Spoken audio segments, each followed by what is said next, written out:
Hello, everyone, and welcome to the first podcast episode of Ironstove. I am your host, Ante, and I will be hosting these podcasts. Thought I'd begin by talking about myself for a few minutes.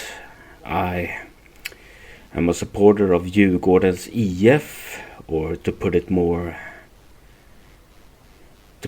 in English terms, Djurgården Sports Club. Now, for those of you who don't know, in Sweden, unlike most American and Canadian teams, we have many sports in a club. For instance, my club, Djurgården, has not only hockey and soccer/football, we also have what we call American football, which Americans will call football, and we also have floorball, handball, bowling, and even basketball. So we have many sports within the club.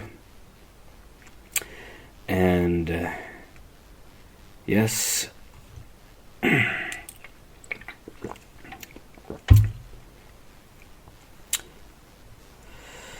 now, I have been a supporter of Djurgården CF for 15 years now, and now I'm pretty much a retired supporter of Djurgården Sports Club. That's not to say that I don't attend any games, because I do. It's just that I don't attend games as much as I did before. And that's because of personal and mental reasons, which have been weighing me down for quite a while now. And yeah. And that's pretty much it. And lastly, as part of this introduction, perhaps I should explain the name of this podcast, Ironstove, which I know to some viewers might sound a little silly, but the history behind that might sound a little bit more interesting if you bear with me. So, as I told you before, Djurgården CF, or Djurgården Sports Club, had a football team, or a soccer team as some may prefer to call it, and during the 50s, I think, our football team got a reputation of playing hard and aggressive football, and at the same time Djurgården has been playing for a while with some with some jerseys, some shirts with red and blue stripes on it, which made people think of an old-fashioned iron stove, for which, if you look at the visual part of, for some of you who may be watching YouTube, this will be also available on YouTube, the visual part, and as you can see on the right,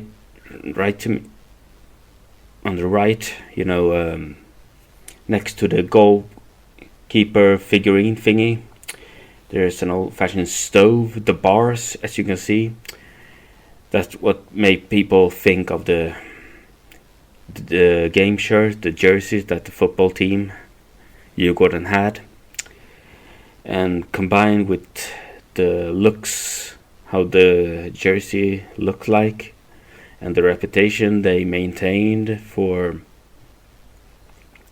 a while during the 50s, they got the nickname Ironstove.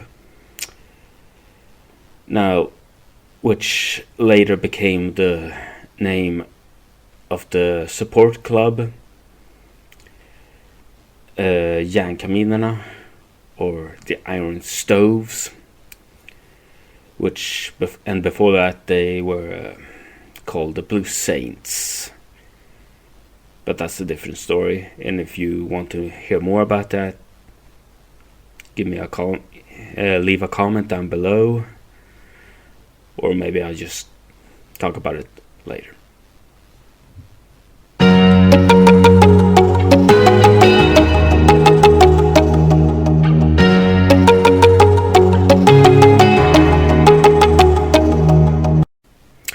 So I basically began to attend Djurgården's EF football games around 2008, and 2007 was the year I began watching Djurgården's hockey games.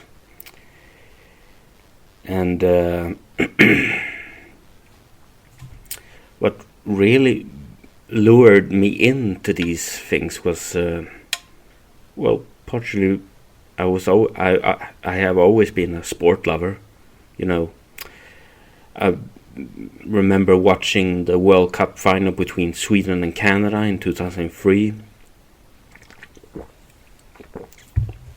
where Sweden was leading 2-0, and then the Canadians turned the game around to 2-2 and scored the winning goal on sudden death, which I'm not saying it wasn't a goal, I'm just saying it was just over the line, which really ticked me off, really pissed me off at that time.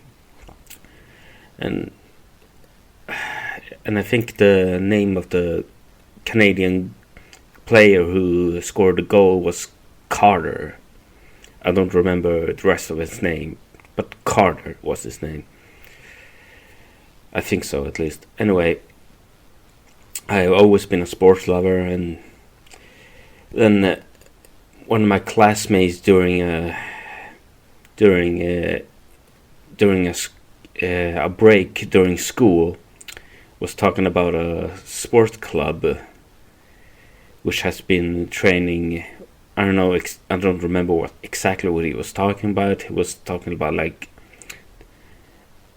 don't know. I guess he was talking about players in Djurgårdens have been playing in the national team, which I guess made me curious to look up the club and what it was all about and stuff. And that was around 2001, 2002, when Djurgården football was winning its first football title since 1966. So it was like 36 years. And unfortunately I didn't attend any of those games because many of my family wasn't exactly a sport enthusiast. They weren't exactly interested in sports, so I was like the only one. I mean, they were interested in sports, just not in the same way as I mean, my dad watched a little sport, but it was mostly national team, and sometimes when his the local team of the town he was from, when they were playing, then he would watch. But otherwise, I was the most hardcore sports lover, if you could call it that. Anyway, it took me a while to find my way to the stands in Djurgården football games and Djurgården hockey games. And anyway, like I said, the first games I attended was around 2007. Now, I don't remember, I thought it was I thought Djurgården hockey was playing against another sports club which was called HV71, HV71. I think that was the first game, but I don't remember because I didn't keep the ticket. Now, I usually keep all the tickets that I purchase and I just put it in a scrapbook. Anyway, that was one of the first games I attended. And the reason it lured me in is because, I don't know, apart from being a sport lover, as I said, it was like supporters there was this intoxicating rebellious spirit amongst the supporters that really lured me in. Because I remember the first derby 2008 between my club Djurgården against AIK, and the game ended 1-1. We had scored 1-0, and then I don't remember if they got a pretty shitty lucky goal at the end. Damn AIK. But I remember the atmosphere of the derby, and I remember how it got you going every time there was a situation on the pitch, every time the supporters were singing songs. I remember the adrenaline. I remember the joy when the Djurgården's football team scored the first goal.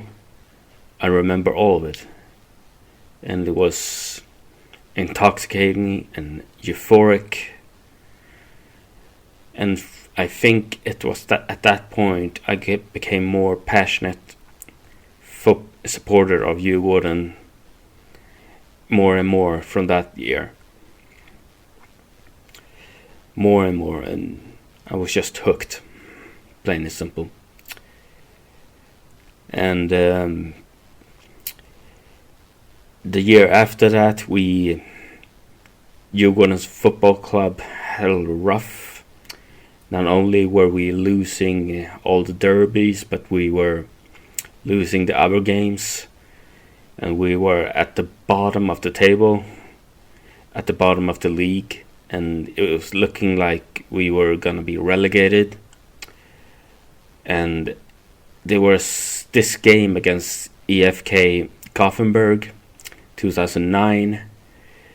The game ended 0-0, and that game was infuriating to watch, because not only it wasn't the players playing their best, but at one point at the game we had a shot from one of the players who, in our opinion, the ball was over the goal line, but the referee didn't see it that way. Typical.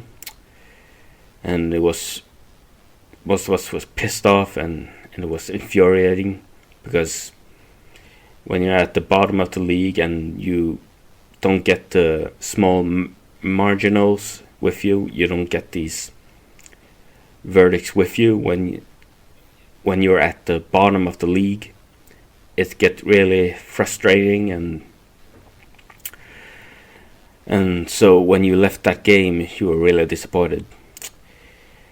Anyway, why I remember this game in particular is because on my way home, I was on my way to the buses at the bus station, which will go and take me home to Tyresö municipality, where I live and grew up. And I did a mistake of putting up a sticker. Now, that's not a big deal, but unfortunately some security guards saw me and arrested me and put me in this what should we call it, detainment room. I don't know what you call it in America and Canada and other places, but it was like anyway, I was being detained, for a sticker. Now, bear in mind, I took the sticker down when they told me to, but they still apprehended me, they still arrested me and put me in that detainment room, or what should we call it, a small room in the bus station. So I got to sit there and wait for the police to come. Yeah, that's right. I got the police call on me by security guards for putting up a sticker. Sticker hooligans. Anyway, ignore that. So I got to sit there and wait for the police to arrive. Now, you should know I've been criticizing the police, not just the police around the world, but also in Sweden as well. So, but in this case, it wasn't entirely their fault. I mean, it wasn't their fault at all. The point is, in their defense, I could tell when they arrived in that room where I was sitting and waiting, that they were like rolling their eyes and was like looking at the security guards and like, seriously, you called us for this? Putting up a sticker? Now, I was 17 at the time, so that could have been the reason, but then again, I cooperated. I took a sticker down. I could have easily taken the bus home myself, but the cops, for some strange reason, insisted on taking me home. But again, I maintain it was unnecessary. Anyway, so they put me in the car and took me home, and you should have seen the look of my family's face when they saw me through the window being escorted by three cops into our apartment building for a sticker. I mean, come on. Despite everything you hear of the circumstances of the situation, come on, a sticker. And I got escorted by three cops. Anyway, my family was really shocked.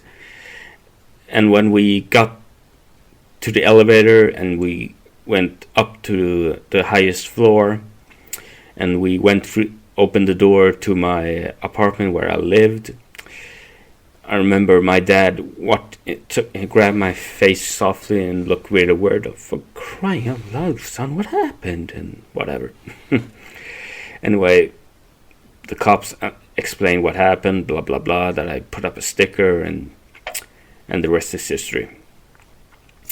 Anyway, that's the whole story, and I got more cops related stories to tell you later on this podcast, but these, and this may be small compared to other people's stories about cops, but at the very least you can admit this was funny as hell.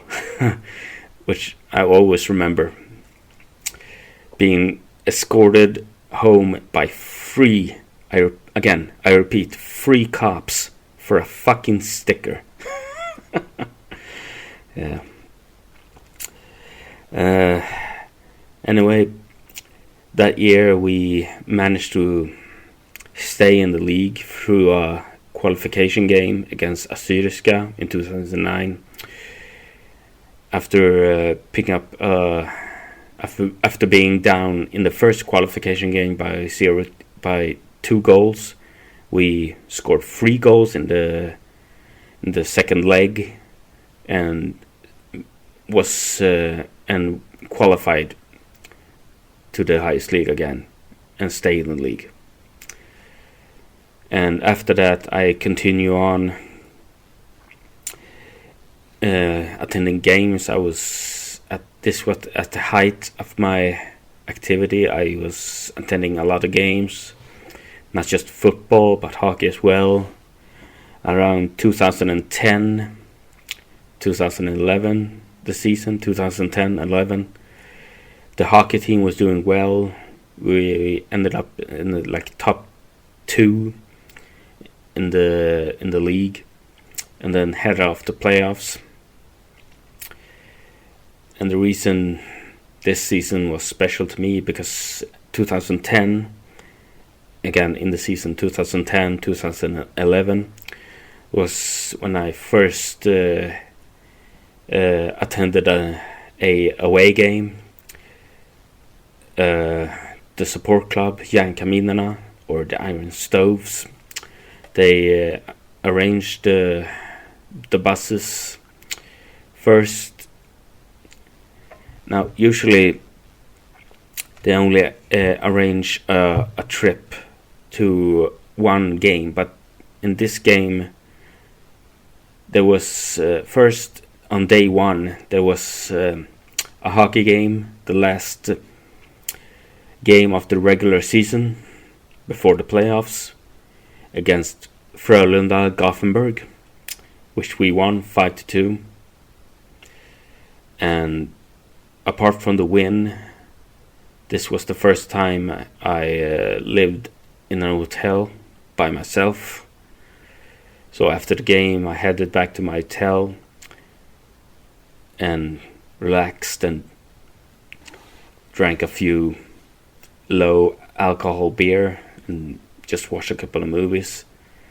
Now, that's why it was special to me, because it was I was independent, and it felt really great that I was in a room that was mine, at least for one night. It was mine. So combined with the victory in the hockey game, it was fucking enjoyable and fucking great. That's one of my favorite treasured memories. Anyway, on day 2, my club played a football game, the first premiere game of the season, against BK Häcken, also from Gothenburg.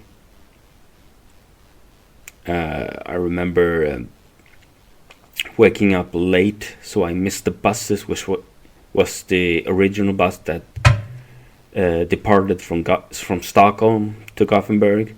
So I had to look like a fool.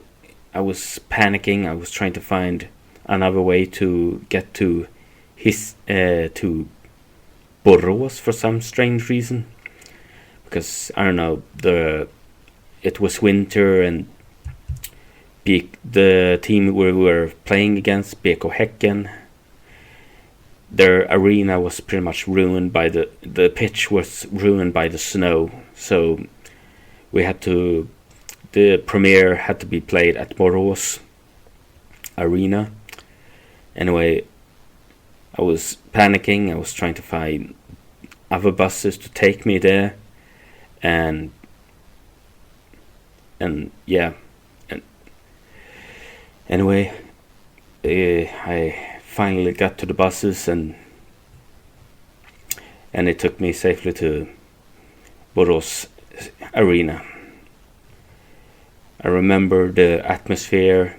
There was a lot of smoke bombs, tension in the air, and like I said, this was the height of my activity within the club. I started to attend more and more games, and it was because games like this. It was because games like this, because smoke bombs, flares, the passion of the game, the intensity, the velocity, what's the word I'm looking for?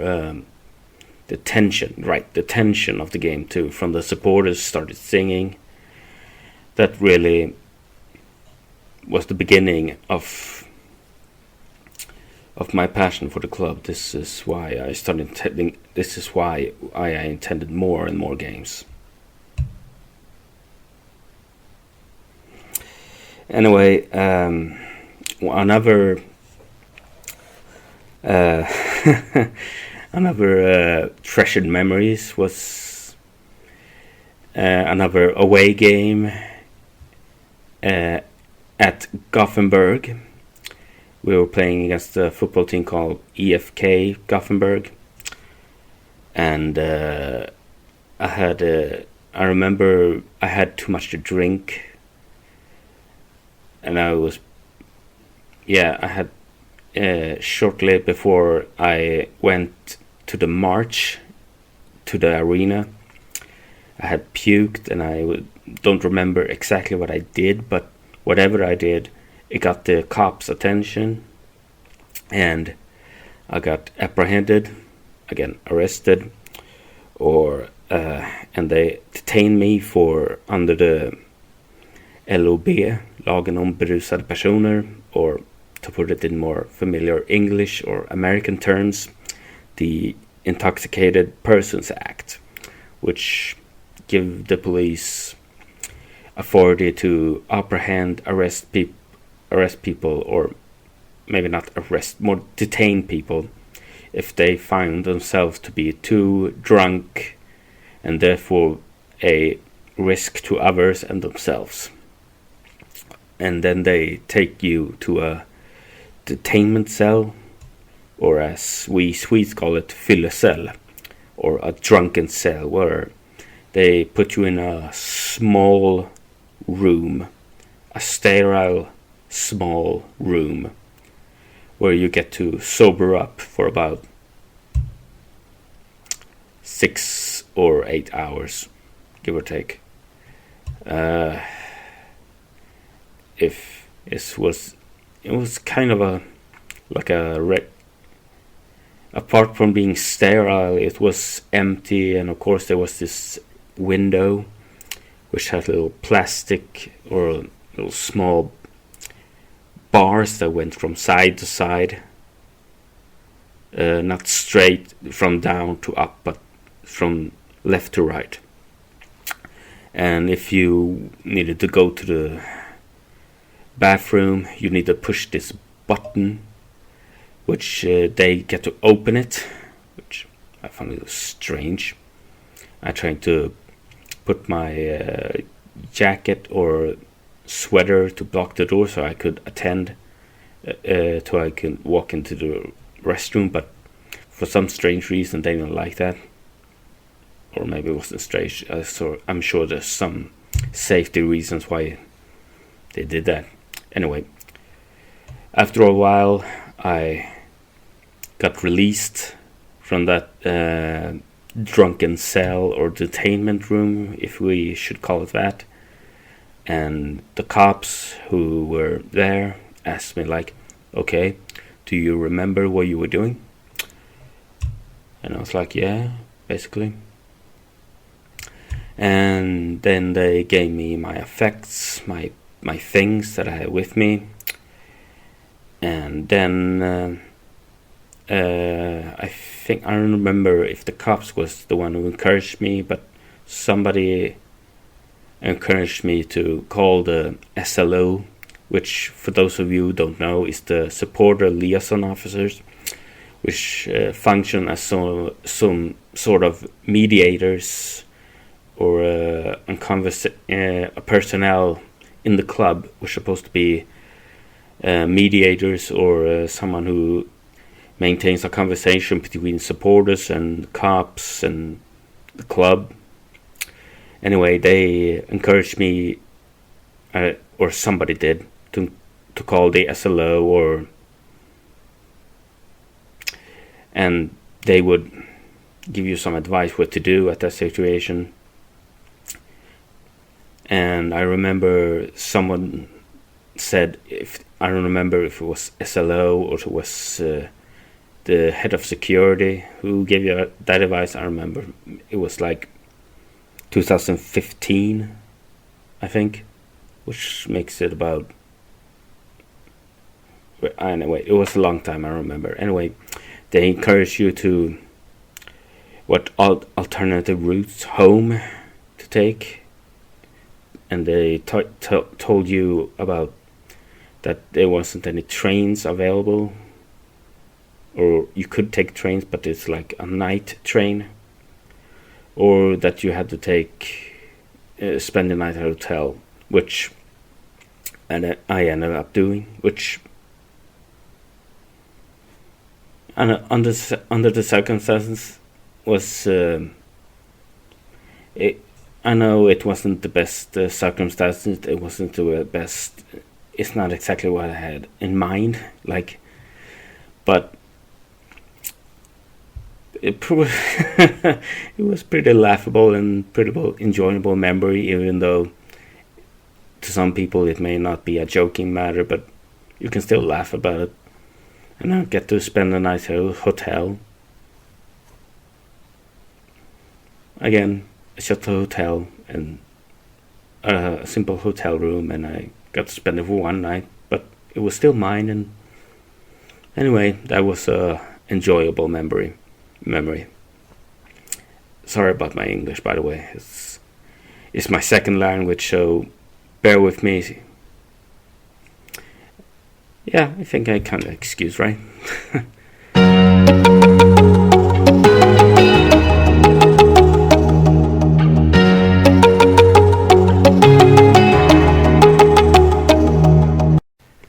Anyway, I've been yakking, talking shit for about half an hour now, so I guess I'll finish this podcast episode talking about the future of this podcast. When I make videos with some help with my friends, I script literally everything I say because it's necessary for me, because I don't know how the other YouTube creators does it, but for me it's really hard.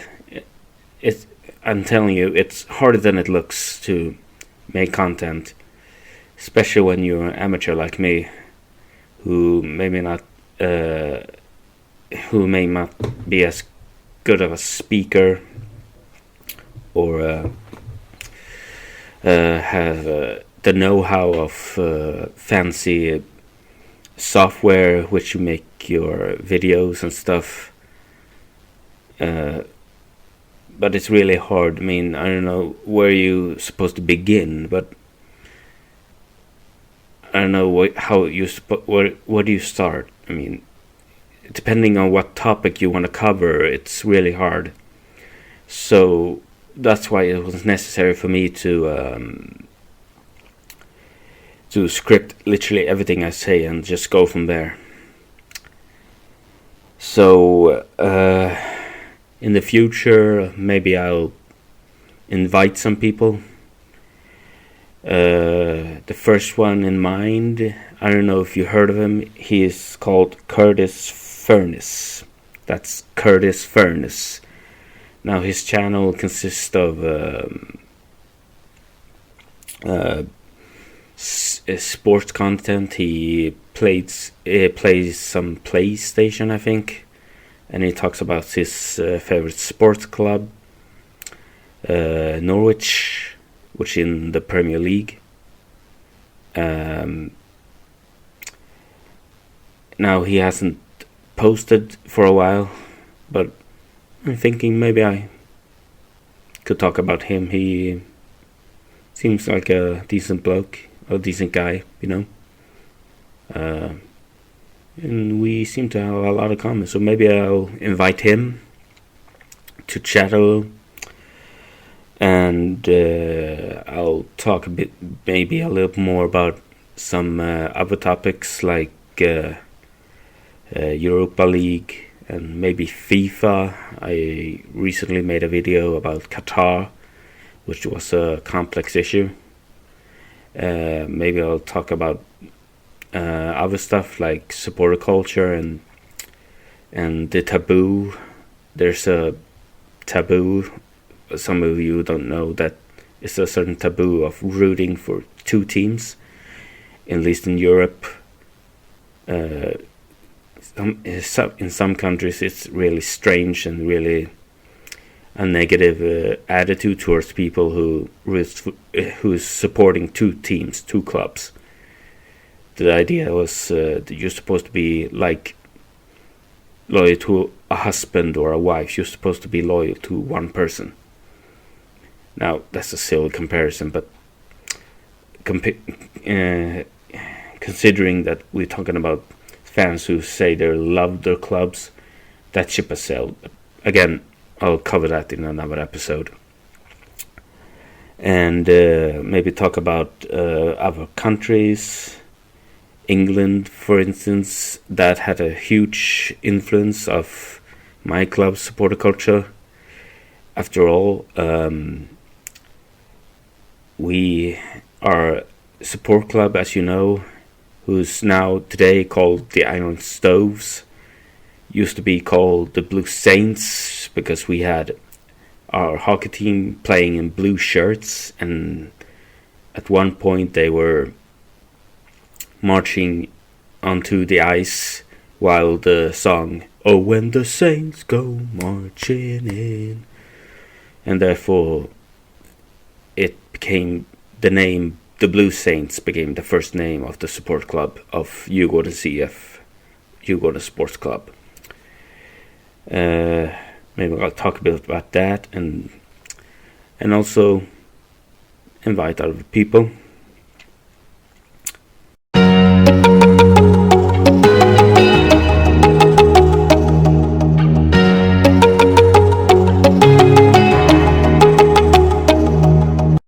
Anyway, I've been talking for about 30 minutes now. Thank you for those of you who have been listening. And make sure to subscribe to this YouTube channel. Be sure to follow us on Spotify. I'll leave all the links down below on YouTube and possibly on Spotify too. I'll check if it can be done. But be sure to follow us on Instagram. We have an Instagram page called Aktivister. And we also have a Instagram page called Tyresö. Anyway, I have that I have the links down below in the YouTube version of this podcast, and I'll have it on Spotify as well. And thank you guys for listening, and I'll see you in the next podcast.